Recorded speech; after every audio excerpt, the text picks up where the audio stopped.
Hi, Ronit. How are you? Yeah, I'm good, man. How are you? So, All right. can you hear So me? before we get to the instruments and your views and everything, I met Sure. Ronit on Twitter. He showed some pretty extreme bullish dollar views. I mean, even more bullish than famous guys like Raoul Paul out of the Grand Cayman, mini Grand Cayman Islands, hedge fund guy who's on CNBC all the time that I've interviewed quite a few times, who's eventually looking for a 75-cent euro. And I'd like to know from you, Ronit, how long have you been a trader or a market watcher, analyst? How long have you been doing this, and how did you get involved in it? Basically, in 2007, I was actually, I was, watching my aunt trade, and she was going in and out at a particular time. So that got me curious because I had a liking for mathematics. So why is it? So there was a timing cycle. I had to figure out why. So somebody was actually trading at a particular point in a day. So that's how I got in, and one thing led to another. Then I came across some tools, WD GAN's work, and then I discovered certain cycles, and it's quite amazing. At 2009, 1909 was when WD GAN actually discovered some interesting things, and I could actually see all the moving parts together. So that's how I actually developed my own strategy, like time cycles, which Okay. we'll discuss about.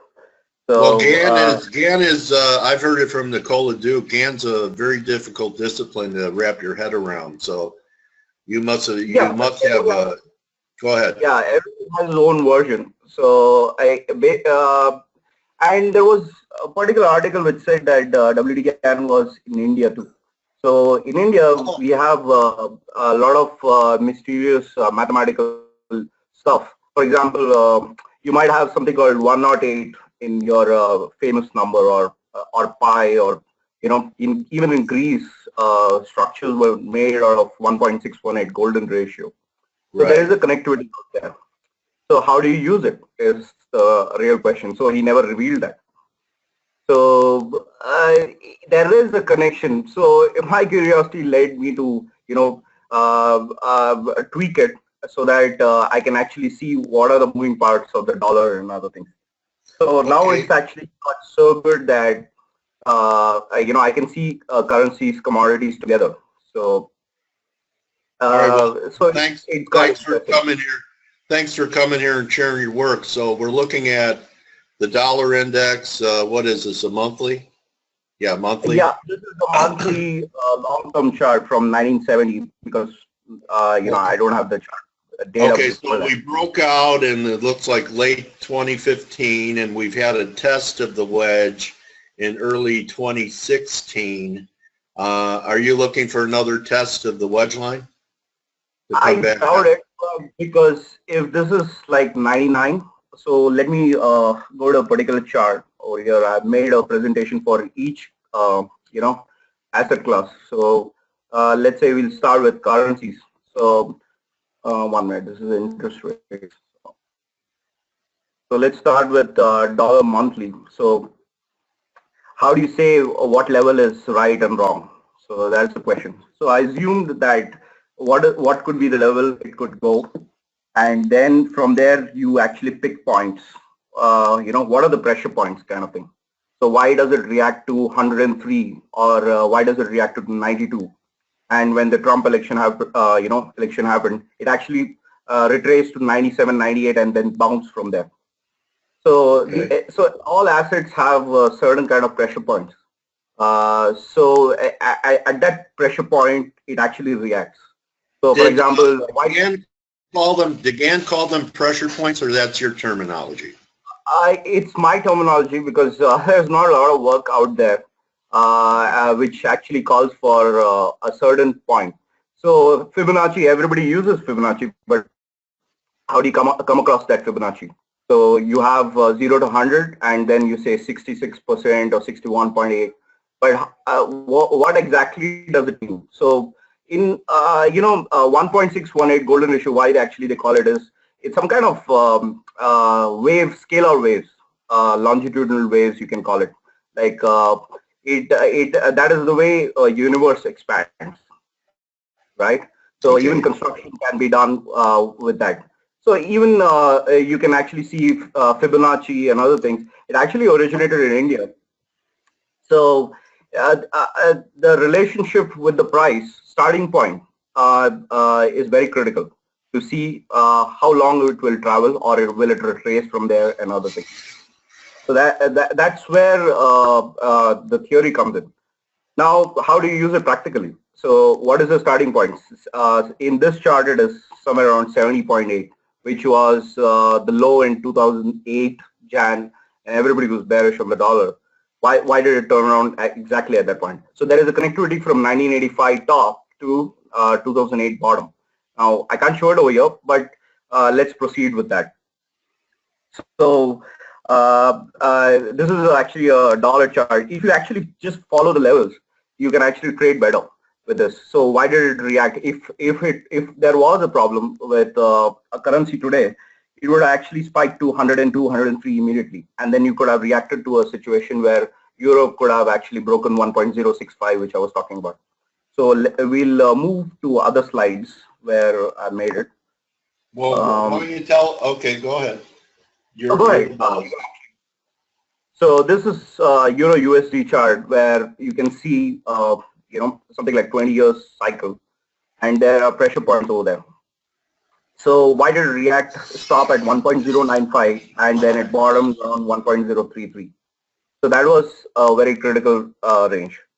So the problem for this to understand, I had actually I wanted to understand what is the dollar index made of, what is the composition, right? So let's go to an Excel sheet where I made it. So it actually says euro is 57.6%, Japanese yen is around 13.6, GBP is 11.9, CAD is 9.1, and then the Swedish krona is around 4.2, 3.6. So you have to come up with an equation where it actually calculates live what is the current dollar index with respect to these cycles. Okay? Yes. So let's assume that this could be a dollar value. You can actually punch in any numbers. Say if the euro was 1.09, what would be the value of dollar? So you can see over here it changes over here, dollar index, right? Interesting. You're with me? You're with me? Yeah. Yep. So let's say you were talking about 112. So I just punched in 112. So what could be GBP USD at that particular point is the question. So right now it is around 1.29. Punch it over here. Can you see it reducing? Yes. So 111, let's say right now, USD yen, USD CAD, I assume because the weightage is very low, it doesn't make a big difference. So it's around 1.33, right? And then Chef Euro is Chef USD is around 1.98, something like that, 0.98 or 1.02. Haven't checked. So it actually closes in the gap. Now the question is how much devaluation is needed to get a particular number is the question. So let's say the euro actually plunges to 0.65. So how much is the percentage wise? So right now it's 1.09. So let's assume that the euro plunges to 0.65 or something like that. So divided by 0.65.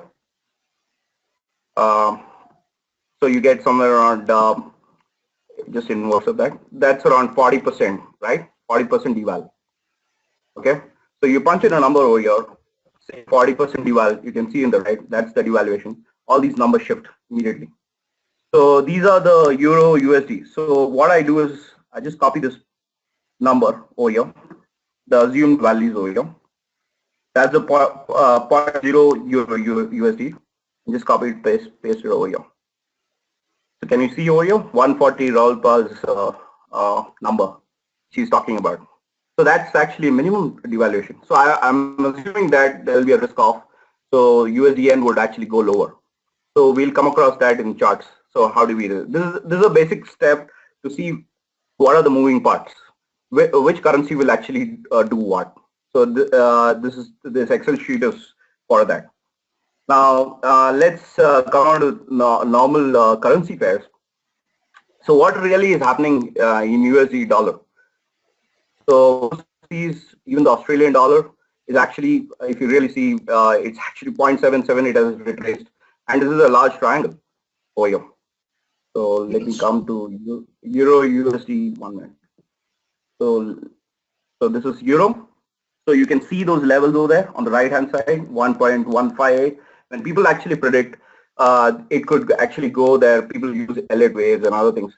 I use some kind of mathematical model which is derived from GAN tools, which we'll actually talk about later. So this is Euro USD. It's vulnerable. You can see that orange line, which is actually from year 2000. It actually goes till there, and it is just it's bouncing around that 1.095. So how do you interpret this? Is maybe the there is a problem out there in the eurozone till it actually crosses that, and there is the vulnerability is still there. So we can't say that euro is actually very bullish or euro yen is good, quite bullish. So right now the US market actually has surged. So some kind of painting in the market that it's quite bullish. So central banks have that ability to do. We have seen that in the past. So let's move on to some of the chart. So this is GBP USD. So can you see over there, I have actually connected some particular points, and there are certain points on the right hand side. So you can actually see 1.146, there was a crash. Then you can actually see 1.468 where the Brexit happened. And now actually it has retraced and stopped at 1.294. So there is a symmetry out there, right? Okay. Are you with me? Yeah. Yeah. Yeah. So let's go to USD yen. Now what's happening from 1985?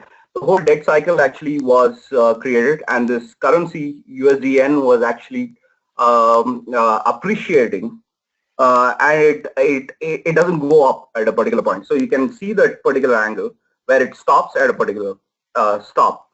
So we can actually everybody is bullish on the yen. Yeah, maybe. But what if it is not? What if it is going to 60 or 70? Nobody's prepared for that.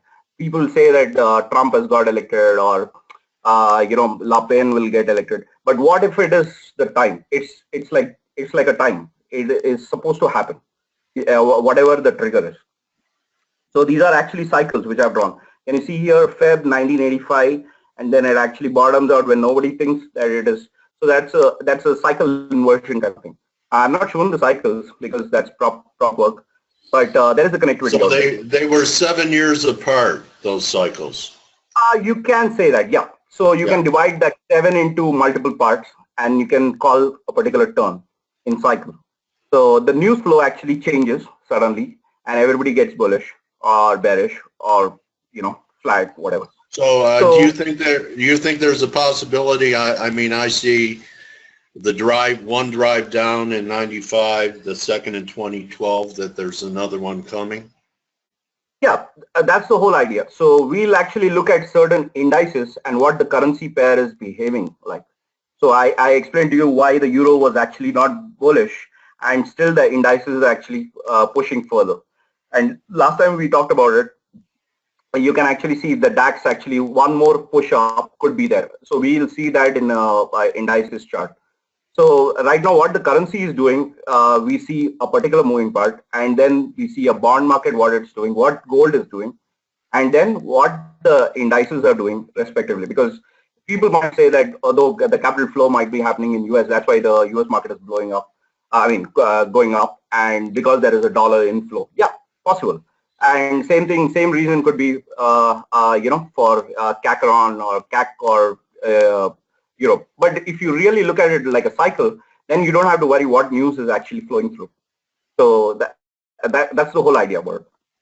Okay, So I'm getting a question from the community from Ben Morgan. What's your forecast on the U.S. dollar? What's your roadmap for U.S. dollar here? Okay, the roadmap is something like if you can actually look at what's the dollar doing over here? So this is something like a bullish descending triangle, which in technical ways. So let's symmetrical, or yeah, that was like a symmetrical triangle. So that's you're correct. looking, you think there's a possibility of down the road of actually what, 180, 190 Dixie? Yeah, possible. It depends on where the euro is actually going, because 57.6% of the dollar Dixie is euro. And Right. if the euro depreciates, then obviously other currencies will not be left behind, because there is a cross currency thing which is happening. So that's the part, and everybody is looking for a particular person actually getting elected. So whether it is Le Pen or the other person, Macron, it doesn't matter. So you have to look for levels where suddenly the whole thing changes. So let's say we assume that 70.8. What are your key levels right now in Dixie and euro?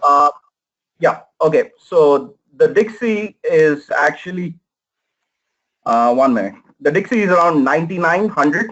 Can you see over here? So that's there. Okay. Yeah. All right. Got it. Unfortunately, I can't show you the numbers, which I will show you. I can actually give a format where everybody can actually follow it. It actually works. So the Dixie actually is quite, again, testing, and this is a semi-log chart, and it is actually testing this part. So anytime it is above 100, it's actually very bullish. It's not bearish at all. So everybody is watching this, because what if the currency actually Dixie goes to something like 86 or 87? That could be very bullish for gold, crude, and how do you interpret it is the question. So that's plan B.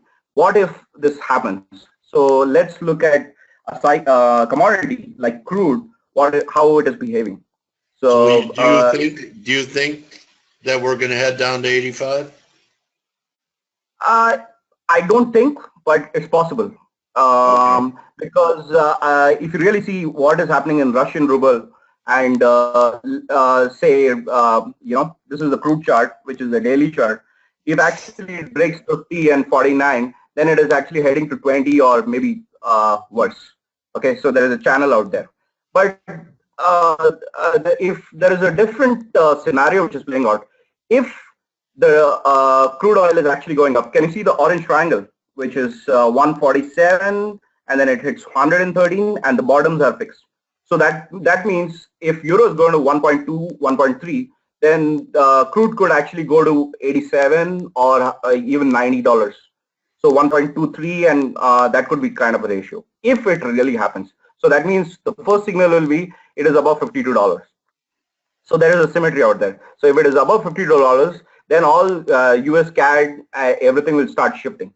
But I have my reasons why it might not go there, is because of certain currencies which are behaving differently. For example, the Swedish krona, which is highly dependent on a particular, oil and gas. And because of your view on Canada too, right? That's right. So actually, the Canadian indices have made a wedge kind of pattern. All markets are making a kind of wedge. So this is Canada TSX. So if you connect the 2007 top and then 2014 top, it actually making five moves. This could be the ending triangle, could be, but we don't know yet. So either this indices will give up. So if you really see from 2014 to 2016, when the Canadian indices were breaking, that means what really happened? The US dollar was rallying. So this could be like a tip off. If Canadian TSX or the US CAD is above 1.33, that means the dollar is getting stronger, not weaker. It certainly has a certain lag effect. So that could be a reason. And then you can actually see these triangles playing out in DAX too. DAX is around same triangle 2007. That's why I expected a pop, but not necessarily it connects to that particular top. So technical patterns are such that we are stuck to a particular point. So that's around 13,700. So if there is a rally, probably that could be it. And then we could have an oil shock. We could have. Only if Okay. oil And what's goes a above time 62. cycle that points towards on the DAX? What's the time cycle that you had above that chart? That's on June. That's June. That's June month. This is a monthly Right. time cycle. I mean monthly Right. chart, and it could be around June first week or something like that. But it's not happening. Today's reaction was not good enough. So 1.09 euro didn't rally above that. That's a danger sign. That means the euro could plunge very badly for whatever reason. I don't know whoever gets elected. So that's one more thing. So let's look at something like S&P 500 itself. Everybody is bullish. Could be. But if you really see, this is like a corrective wave. I'm not very good at elliott waves, but I do use it to see what is the expansion which is happening. So if this is ABC from 2000, then there is ABC from 2010, and it's something like 335 kind of thing. I'm just assuming if somebody is good at it, probably they can actually correct me over here. So it actually stops around 2400 S&P 500. So that means it's still weak, but we don't know yet. There is no theory which says that it's going to turn around at that point. But 2400 is really an optimum level where there could be a crash, but we don't know yet. We need some more proof that this could be a major top. Okay. So going on to something like there was we have this banking index which is BKX. KBW, I think. You can actually check it another. So if you really see every financial crisis, there's a 5-year timeline over there. So 5 to 10 years. So 10 years, 1997, 2007 was financial capital management. Yeah. Yeah, and then there was. I think this could be the big break if this KBW index has actually started plunging below 80 or something like that. Yeah, and then actually the banks gave back the most. They're down on the year compared to the rest of the market. So you think that if there is a financial crisis like usual, it'll be led by the financial sector. Could it be led by instead of it being the U.S. financial sector, be led by some contagion from something in Europe or Japan? Yeah, it will be contagion. Maybe interest rates could spike. I'm not actually not a deflationist, but a little bit of a rationalist, where there are moving parts to this. So if you really see the financial crisis when it happened in subprime, it actually started in Feb 2007, but then it took 6 months to actually clear the air. So that was the real thing. So right now, 10 years after that is Feb 2017, and BKX index, this US banking index, actually topped out exactly around that level. So people might say that US yields have fallen. That's the reason banks don't make enough money. Possible. I don't know. But well, there is one thing, and we're starting to run out of the time. There is one thing I want you to cover, because you were a witness to it, because you were on the ground. So Modi, his grand experiment to go cashless in India could be a test case for many other modern democracies. So tell us what it was like on the ground for the majority of the Indian population when overnight he came up with this cashless policy. Okay, let's start with some background. Probably I knew this 6 months back, but I didn't believe it will happen in India, because everybody has cash. They believe in cash. They don't actually like the banking system. That's why the whole population buys gold. Because in old ancient times, when the king used to come for their cash, people actually used to buy a lot of gold and actually stuff it under their house. So like pots. So it was a similar scenario where Romans used to do that. Now, what really is happening, if you really see Feb 2017, when euro was plunging, crude oil was $26. They came up. There was a G20 meeting where they actually talked about it, but they had certain problems out there where our central banker, who was actually kind of Raghuram Rajan, he's actually leading IMF. he was not supporting this move of demonetization. It was actually not demonetization. People don't understand this is not demonetization at all. It is more to do with connectivity with Aadhaar, which is a unique ID, which is which is a pilot project funded by IMF and all the bankers. So they want to see if a chaotic country like India, which works, they actually go through this cashless society and command and control. So right now there is no reaction as such, but the money supply is actually reduced by 30%. People are supporting it because they think it's for good, but I don't think it's for good, because once you give the control to the government, you know what really happens. So they tried November 2016, they tried 2015 sovereign gold fund, where they wanted you to actually give up your gold. It didn't work, kinda. And they started asking for people, a lot, most of our temples are loaded with gold. So they were actually going after that, and they said that you don't need physical. So it's something like Larry Summers, or kind of person who actually wrote about Gibson's paradox about gold leasing in 1990s.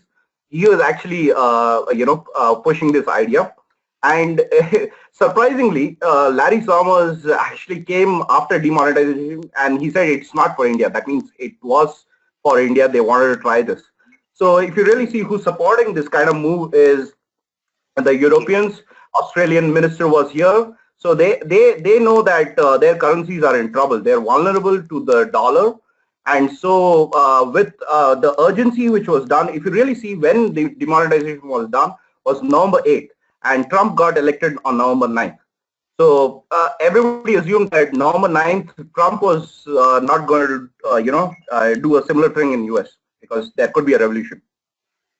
So November 8th, it was done in a hurry, and it was a disaster basically. But people are coping with it because some people think that it's for good cause, but I don't think it is. And most of these farmers actually are suffering. But let's see what happens. We don't know what is the consequence of it. But ultimately, it's not, even gold is not safe, because you need food to eat, and a lot of people don't realize that. So, so the bullish market is even in India is because of the hot money is actually moving into stocks, because they can actually tax the excess cash or fixed deposits which people have right now, and they can actually force this kind of Aadhaar card, which is a IMF project. IMF actually came up with a paper called cashless, going cashless. So there's something brewing in that G20 camp. Everybody knows it. They're actually watching it very carefully. If it actually, India actually plunges, if it happens, then probably they will write it off. But if you really see what is happening in the currencies, it's not very good. So they're figuring out a master plan kind of thing. So we can see that in normal interest rates. Before we close in, I just want to say the US interest rates are actually very vulnerable. If US interest rates move up, the currencies actually start moving down, which is what a deflationist scenario happens. So a lot of people think that interest rates might go down with the US dollar rallying. Possible it has happened before, but what if it doesn't, and interest rates spike to 6-7%, which nobody has thought. And year it was 7%, the 10-year yield around year 2000. What if it goes there? So that could be because other central banks will start selling to protect their currencies. So that's the whole theory about. So there's something like 14 to 15 trillion dollars of emerging market debt out there. So you have to watch that 9900 DXY very carefully, because that could set the tone. And crude oil below $50. So if you have any questions, you can actually shoot. Okay. Thank you so much, Ronit. That's Ronit. And before I just want to show you, this is the Euro chart, which I was talking about, 1.065. If you actually take a screenshot and actually keep it, this is working. So 1.065 on the right-hand side was the live value. So it actually moves 1.07, and it moves in this pattern. So it might help. And if somebody wants on a particular asset class, you can actually contact me on Twitter. So hope I did explain my thesis. Okay. You want to give out your Twitter handle again? Yeah, you can actually message me on Ronit Q9, RONIT Q9 at Twitter. So Thank you. they can message me, so I can do my best.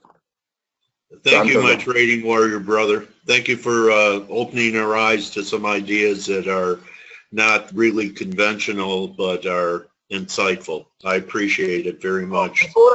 Before I finish, Dale, I just want to show you something very interesting on the Dow Gold ratio.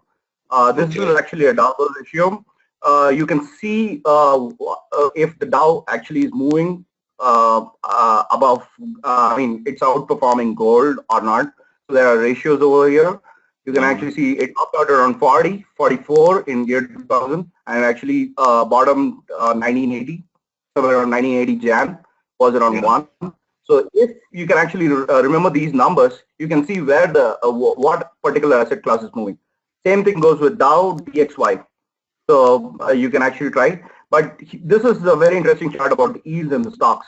So if this is the real bubble which actually was built after 1981 through debt cycle. If the interest rates spike, you can see what happens to the Dow. So it's not a direct correlation, but it's an interesting thought. So I hope it helps people to make a good call on their trading. Okay. Thank you, buddy. Okay. Thank you, everyone. Okay. That's Ronit Singh, and you can find him on Twitter, and appreciate him taking the time out of his day.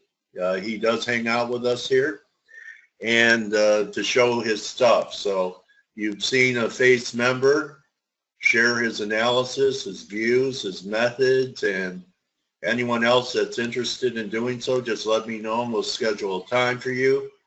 I hope that today's session was useful and that it added value to what you're trying to accomplish as a trader, and look forward to working with everyone tomorrow on Turnaround Tuesday. If you'd like, Rona, you could just type your welcome, Joe R. You'll find it under it's Stealth Trader, and you could always just write in his name, Ronit Singh, and it'll come up. Or you could actually mail me. My email address is ronitq9@gmail.com. Okay. So thank you, Ronit. Thank you, Steve Volge. Thank you, Stelios. Thank you, Blake, ForexAnalytix team, and everyone for hanging out with us today. See everyone tomorrow. Good hunting the rest of the day. And remember, don't just count your pips, count your blessings. You're very welcome, Kevin. You're welcome. You're welcome, Hardy. Nice trade. Thank you, Bill. See everyone tomorrow. Adios.